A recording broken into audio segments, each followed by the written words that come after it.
My title for my keynote this morning is Strength and Vulnerability, a review of the church's capacity for a mission to heal. Often when I present, I end up going first and setting the context for using our information to set the context for a conference. In this case, I'm your last keynote speaker, but I hope that that's actually, it feels like perhaps it's a good place for me to wrap a few things up, bring a new perspective, but to reflect on the deep question of the church and the healing role of the church. In my presentation, I'll be looking at two sources of information. Firstly, I'm keen to listen to the community. Our stance is very much to say, rather than looking inward, that God's mission and God's call to the church to participate in God's mission is one where we are sent. And so if we don't turn first and give priority to hearing what our wider community has to say to us, I think that's that would be a flaw for the church to do so. So we will start by listening to the community, and we have new information collected in November 2020 from our Australian Community Survey. The second source I'll be using this morning to reflect on decades worth of national church life surveys. So that is turning inward and reflecting on what the church is saying. People who are church attenders and church leaders, what do they have to say? So let me start with the community. As I said, where you stand determines what you hear. NCLS research has been collecting information and listening to the community for many years. We ran our first community survey in 1998, and in recent years we've been running them on an annual basis, and I'm committed to do that as long as we're able to actually do an annual check-in. And this year, as we wondered whether we would be able to cope in 2020 with this project, there was a strong sense that we can't miss 2020 in terms of understanding where our community is at and how they see spirituality. So this is a first taster of some of the information that we have just collected.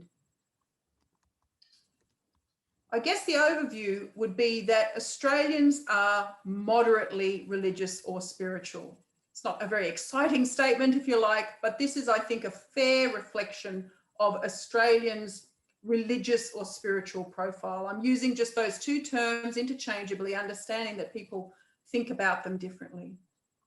If you look at a range of indicators of religiousness or spirituality, there's lots of ways you can think about it. You can think about whether someone has a public practice, going to church, private practice, prayer or meditation. Have they had a religious experience? Do they say they have religious beliefs? And is religion, faith, spirituality, is it salient? How important is it in their everyday life? And you can see there why I come to the conclusion that Australians are moderately religious or spiritual. You can see, 16% are saying they attend religious services frequently. Nearly 1 in 3 pray or meditate at least weekly. A fifth have said they've had a mystical supernatural experience of which they have no doubt. And on it goes. There's some belief, and there's 36%, nearly 1 in 4 say faith or spirituality is important in my life decisions. So it's a bit of a glass half full, glass half empty picture, but that's where we are. Now, in the 2020 Australian Community Survey, we deliberately wanted to not just get a spiritual profile of Australians, but to listen to what they're telling us about their experiences this year. And when we're thinking about the church's mission to heal, this is what the community is saying to us. So we asked them about the past month, which would have been October, November 2020, depending on when they did that survey. What have any of the following caused high levels of stress for you in your household? You can see there reflected that about 1 in 5 Australians are saying family relationships cause high stress for me. The lack of relationship, isolation and social distancing, high levels of stress, issues of security and safety. These are basic needs that humans have to be fulfilled. And we have a stressed nation as they reflect on this year and where they are right now. And then that very practical financial insecurity of possible or actual loss of household income. That is a reality for 1 in 5 Australians at the moment. So this is a community that is in need of whatever the church can offer in terms of practical healing, as evidenced by this very fresh information. Then we asked them, okay, so what about the place of spiritual practices in this? And particularly framing it in terms of in the context of this year's crises, how important do you think spiritual practices are to support well-being? And you can see the picture there. It's a beautiful, for those who love their statistics, what a beautiful normal distribution we have in front of us there. So what you can see there is about 1/3 who say, no, spiritual practices are not important to people's well-being, 1/3 who are saying fairly important, and then another 1/3 who are at the other end and saying very important. So there is an openness. If you're an optimist like me, you'll add the middle and the top two together and say you've got about 2/3 of Australians who are saying at least spiritual practices are fairly or even more important to well-being. That is a posture of openness to spirituality. So we dove deeper. Whether or not you've used them, which of any of these spiritual practices appeal to you? I've highlighted the ones that come out on top. Spending time in nature or outdoors. More than half Australians say that appeals to me as something that would feed my spirit, feed my well-being. Music is also a critically important and rich source of nurture that moves or lifts people's spirits. And the 3rd big one is prayer, meditation, or mindfulness practices. Then you can see down the list other things drop off, but this is what appeals to them: nature, being outdoors, music, and those practices of prayer, meditation, or mindfulness. So then we said, all right, now, are you just someone who draws on these spiritual practices? What has happened in 2020 compared to 2019? So we pushed a bit further. This year, have you personally drawn on any spiritual practices? And if you have, would you assess that you've done this more, less, or the same as in 2019? So we're seeing nearly half have said, yes, I have drawn on spiritual practices this year. And within that group, you can see that 15% say, I have done so more than previously, more than last year. Then there's a large group that say it's about the same. And then there's a small group that have said, in fact, my spiritual practices are less than they were previously. So again, what we see is Australians who are not closed to the spiritual dimension, not closed to spiritual practices as a resource to be drawn on. More detail. What have you actually used? Here we see again the things that appeal to them are the things that they have used more often. So again, saying compared to last year, what have you done this year? I've put the highlighted ones again. The things they've done more often are to spend time in nature or outdoors. Much more use of music to move or lift spirits, and much more prayer, meditation, or mindfulness than the group of people who said, no, actually, I'm doing that less than I used to. I haven't shown you the group that say it's about the same, because I thought what's interesting is the change in 2020 to how people are operating. You can see, not surprisingly, that people have less attendance of religious worship services and less attendance of small groups. Now, that's the practicality of lockdown, of services not happening in person. Perhaps it's a little pushback, though, on the idea that everybody went online and embraced online worship, because when you ask a representative sample of Australians, did you attend church more or religious services more this year, the data is suggesting no, there's been a drop off in attendance, which makes sense to me. This is one I'm going to come back to. So in terms of the interface between the church and community, if they have a spirituality, if many of them have an openness, a willingness to draw on spiritual practices and resources, what about when we give them the pointy question, what about church, Christian church? If a close friend or family member invited you, would you go? This is November 2020. 37% say, yes, I would. 15% say, I'm not sure. And another third say, no, I probably would say no, or I'm fairly certain I would not. Now, again, the optimist in me says 37 plus 15, that is a lot of people that if we asked, if we invited them, they know us, they trust us, if we invite them to experience our faith communities with us, they would say yes. I think that should be a source of encouragement. So let me turn now to listening to the churches. This is the other part of turning inward, if you like, and saying, well, what is our capacity at the moment? And I've selected, out of many possible vulnerabilities and strengths, I have selected a few to highlight this morning. For those of you who aren't familiar with the Australian National Church Life Survey, we've been running this survey since 1991, so we're coming up to our 30th year.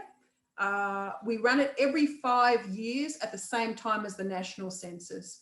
It's a survey of church attenders, both adults and children, survey of leaders. We also get information just about what the church is doing, sort of an operational census, if you like. Last wave, which was 5 years ago, nearly 5 years ago, 250,000 church attenders from 3,000 local churches in 20 denominations, and 7,000 leaders took part. We translated to 10 languages to try and hear the voice of as many people as possible who attend churches. I've just picked a few vulnerabilities in terms of our capacity as I review where is the church at the moment. I'm going to go first to the community again and draw on some community data to name a vulnerability. We have a situation where Australians are not convinced that religion is good for society. In the Australian Community Survey we just ran, only 4 in 10 Australians agree religion is good for society. You've got the same number, slightly higher, who are neutral or unsure. And you've got 1 in 5 who disagree. Now, I've shown you the last few years of our Australian Community Survey results because I want to just point out how Australians are responsive as well. The figures have been fairly stable in 2016. At the end of 2016, it was about August 2018, November 2019, November 2020. So 3 of those years are very similar. Just note, if it's not, bleedingly obvious, the big drop in 2018. What was the context then? How were Australians responding to this question in 2018 when you have a backdrop of a debate about same-sex marriage and you have a Royal Commission into child sexual abuse, institutional responses to child sexual abuse? You can see Australians effectively slapping down religion in society there. That's a big drop. So it's been encouraging to see it pop up to its normal level, but they will respond when they make a judgment about what they see the church is doing. Another vulnerability for the church, the gap between attenders and the community continues and widens in some ways. There's always been a demographic gap in the profile. Where we're at the moment is that church attenders are much more educated. 37% have a university degree versus 25% of all Australians. Women are more religious than men. That's true in every religion. It's true around the world. It's true here in Australia as well. 60% of church attenders are female versus 51% in the wider community are female. Our biggest gap, I would name, is that we are an aging church and continue to age. So we have 48, nearly half of all church attenders are aged over 60, compared to only a quarter of the Australian population. So that is a challenging gap, because that gets tied up with generational differences, which become cultural differences, and it's, let alone just replenishing through having children and children being raised up. That becomes a perpetuating pattern generation after generation that sort of feeds a negative spiral, if you like. So that represents a whole lot of challenges. Again, back to the community, listening to them and saying, we have a vulnerability that we have a loss of relational connection between attenders and non-attenders. Australians say, half of them say, I do not have any close friends or family who attend church. That may not be true, but they don't know the person attends if they do attend. So that's probably what's important. Their perception is, half of Australians say, I don't even know anybody who might invite me.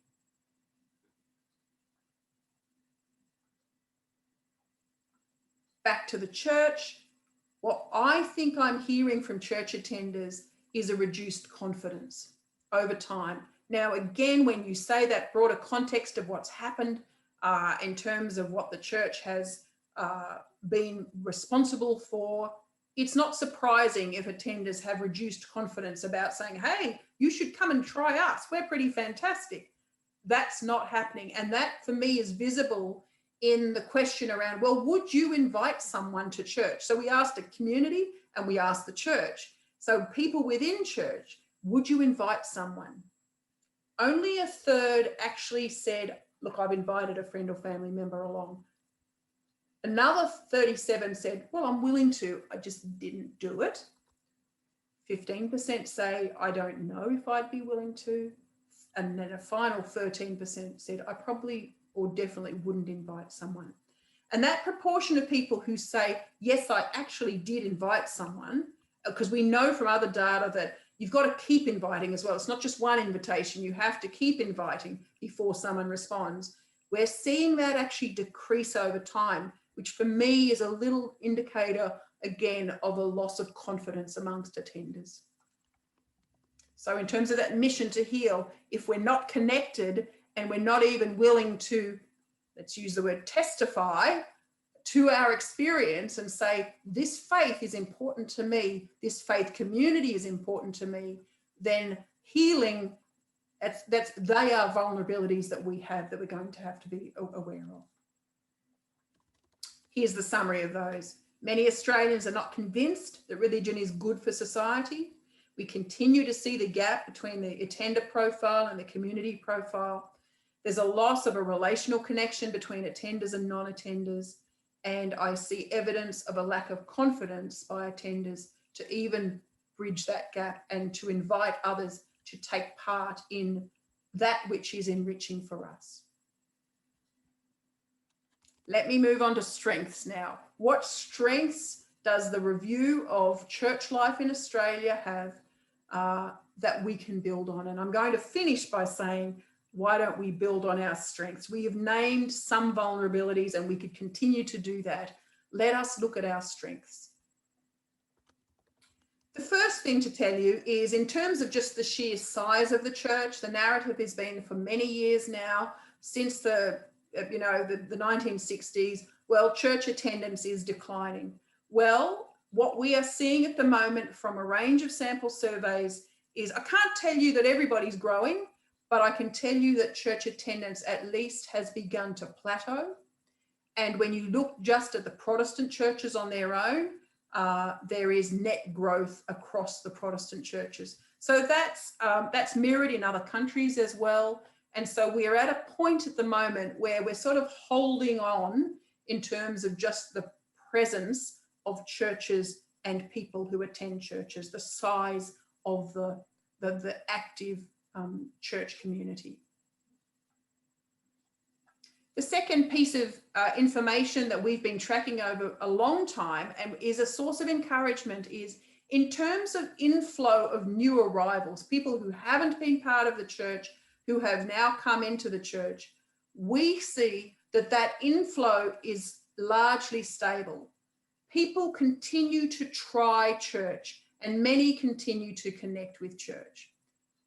So that's a useful thing.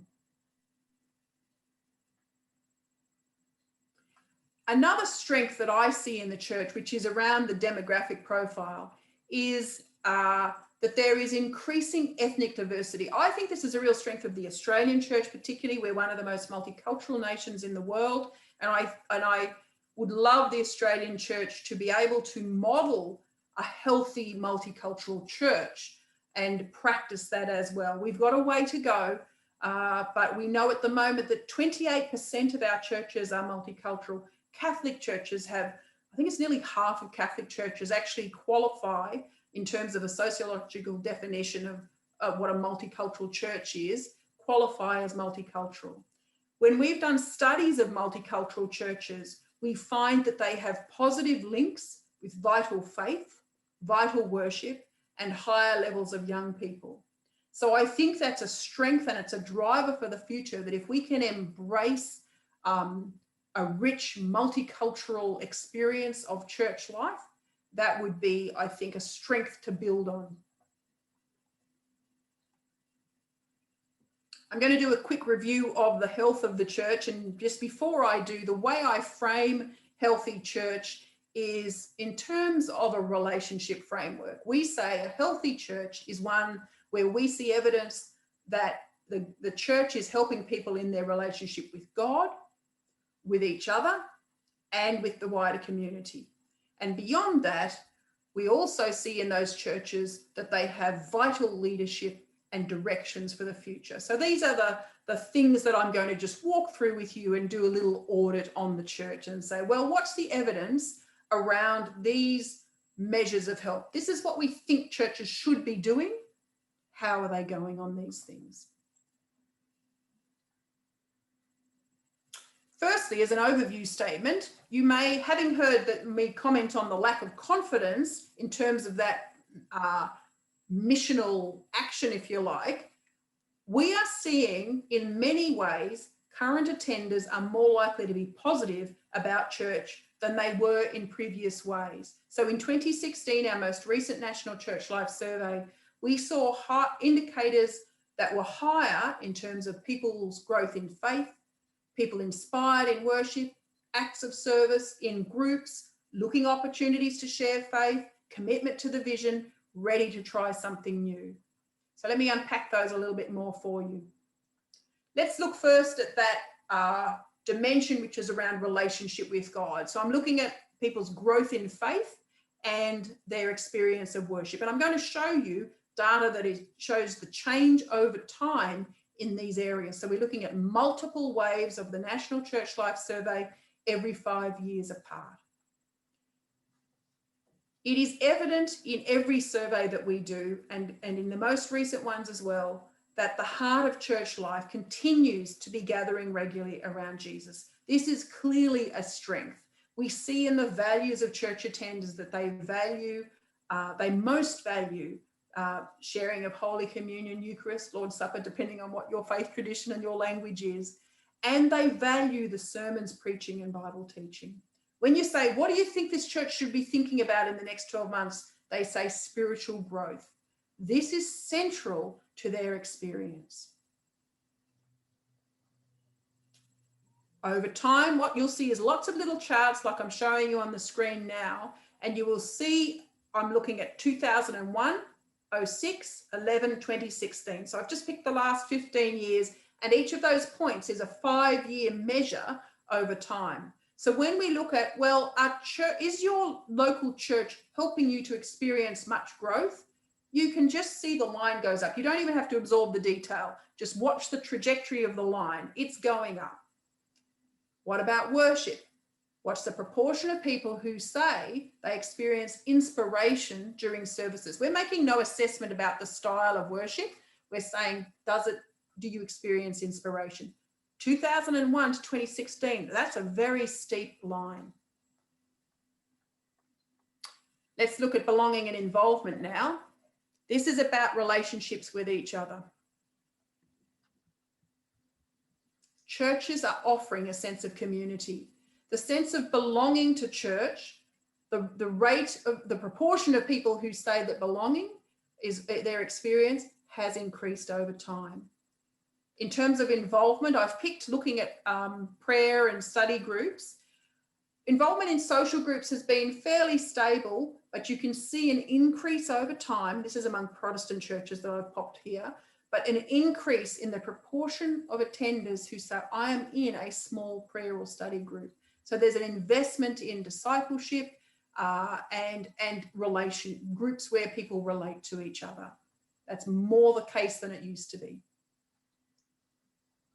Now let's look beyond, let's look to the wider community. What is the church doing in terms of witness and service, words and actions? We see that informal actions of service have increased over time. We also see that involvement in service or care or welfare groups has also increased. What I want to point out here is people involved in community-based groups is stable over time. What's happened is that there are more church-based groups that are running service, care, welfare, etc. So we are doing it ourselves a bit rather than joining the community, or we're still joining the community, but I think it's just something to watch, that the church is starting more things and saying, let's build a bridge, let's start our own thing and build a bridge out, rather than going and joining what the community is doing. I think that deserves a bit more reflection. That's the deed side, the actions side, the service, care, justice, welfare side. Here I'm now looking at the word, evangelization, evangelism, what's going on here. And I've already named that slight drop off in the proportion who invite someone to church. So the speaking about their church experience has declined. However, people saying, yes, I'm involved in these evangelistic activities, I look for opportunities to share my faith, that's gone up. So individuals are saying it's gone up, but the practice of actually saying, well, will I invite my friend is just dropped slightly. So again, it's a mixed picture. So we've done relationship with God, relationship with each other, relationship with the wider community. And my last evaluation area is around that leadership side, vision, innovation, and the leadership culture. What are we seeing in the church around this area? We know from a lot of work that we've done in a lot of different studies, when we see a local church community that has a readiness to act, has a posture or a positioning for the future, where what we describe is a culture of collective confidence, we see other signs of health present. So you see this, it's a cultural characteristic, if you like, an organizational characteristic. If we see that in place, then I would say the church has capacity, and that obviously relates to capacity for engaging in God's mission. How are we going? Well, when we come to commitment to the vision for the future, again, we can see that that's actually increased over time. When we come to a question about, well, do you think this church is ready to try something new? Do you think that your local church will try something new? Is there an openness to innovation? That's had an extraordinary increase over time. So this is the people who strongly agree that their church is ready to try something new. That's a very powerful change over time.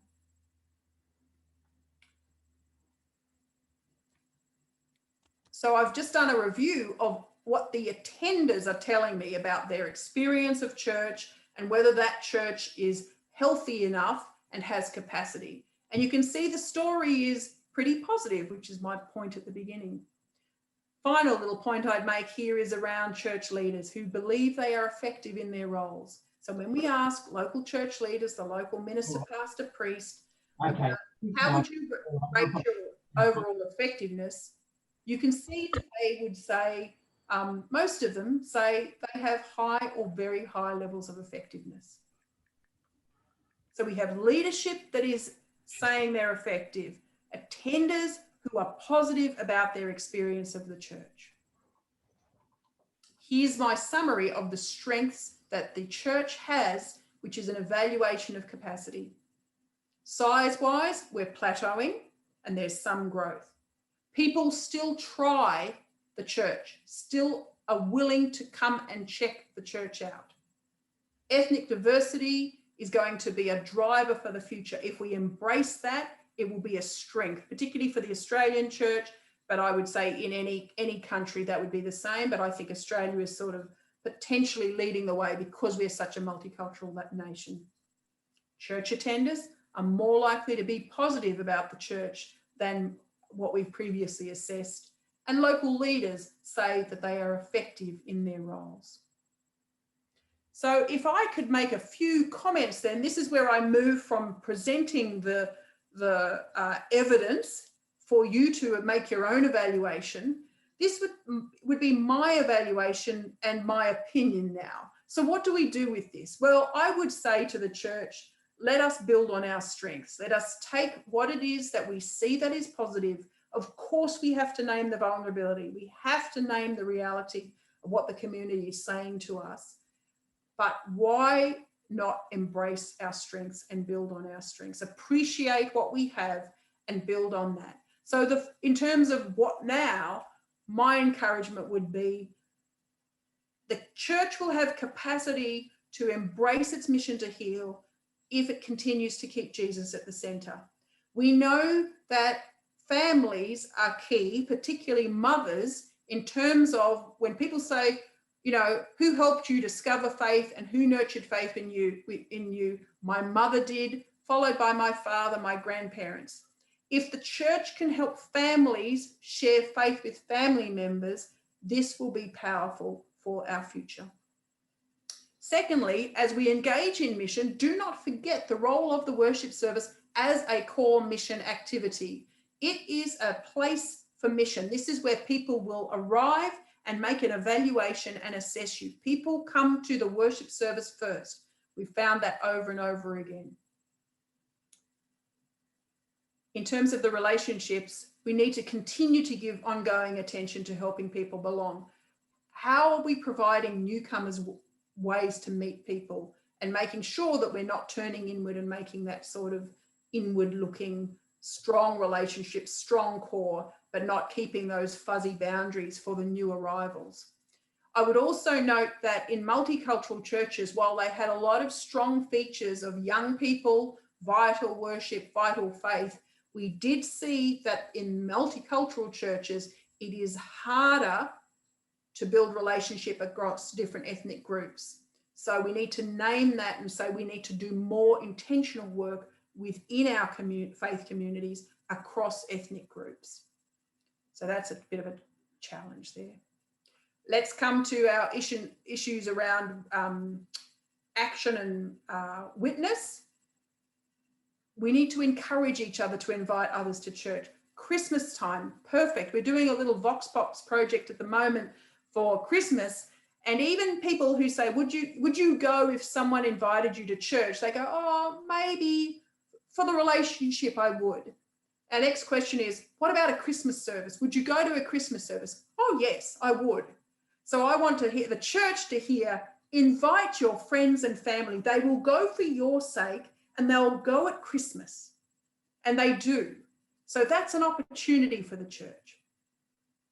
I would encourage the church to volunteer both in church groups and in community groups and not just think we can do it ourselves internally. I think helping people to find words to express why they act. When we act in service, in care and love, do we witness to why we do that? When we march in the climate march, when we take an action, a stance, when we write to a politician, when we look after, make a friend with a refugee, are we articulating and helping our church people say, the reason I do this is because of my faith? And then the final area that I want to comment on is building a culture of collective confidence. This is about the church clarifying our vision and aligning activities around that. Being bold enough to say the church is open. We're saying over and over again, I'm open. I think my church is open. My leaders are open. Well, let's just have a go. Let's try some new things. And then there's an equipping and empowering of lay leadership, where it's about, again, that culture of confidence comes when the lay people say, I am part of this. It's not being done for me. I have agency and I am part of this. And I contribute what God has given to me in terms of my gifts and skills. So overall, my comments would be there's a consolidation across church life. We've accepted the changing context. We're not fighting about the reality of what's going on. I'm naming age and ethnicity as key drivers, both one negative, one positive for the future of the church. I think we can see a clarity, a sharpening clarity about core practices with regard to mission, discipleship, service, and worship. There seems to be a level of intentionality about the work of the church in mission more now than, say, a decade or so ago. So my conclusion would be that the church does continue to have the capacity for the mission to heal. We will have to wait and see how well we embrace and utilize that capacity. And I guess your response may be depending on whether we, and my response in terms of, will we do it? Will the church achieve and realize that potential? Well, perhaps it's whether we're optimistic or pessimistic. Perhaps we have to hold a creative tension, to be honest and hopeful, to be realistic and yet courageous, focus on what we need to do now, and yet remember the much longer story of the church in mission across history.